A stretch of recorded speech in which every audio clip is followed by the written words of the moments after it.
வணக்கம் அனைவருக்கும். நீங்கள் தந்தையை பற்றி சிந்திக்கும் போது உங்கள் மனதில் என்ன படம் வருகிறது? தந்தையாக இருப்பது நிச்சயமாக அதிகாரத்துடன் வருகிறது. ஆனால் அதைவிட முக்கியமாக அது பெரும் பொறுப்பு மற்றும் கடமையுடன் வருகிறது.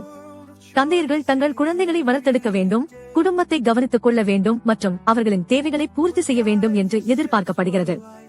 ஆனால் உண்மையில் அது எப்போதும் அப்படி இல்லை, இல்லையா? சிலருக்கு தந்தை அன்புக்கு பதிலாக பயத்தின் உருவமாக இருக்கலாம்.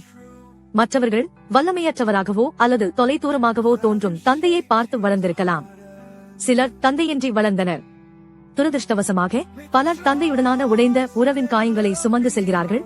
மேலும் அந்த காயங்கள் அடிக்கடி அவர்கள் தங்கள் சொந்த குழந்தைகளையும் அதே வழியில் தவறாமல் காயப்படுத்துகின்றன.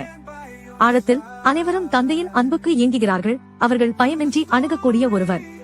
கடவுள் நம்முடைய இதயத்தின் ஆசைகளை அறிந்திருக்கிறார்.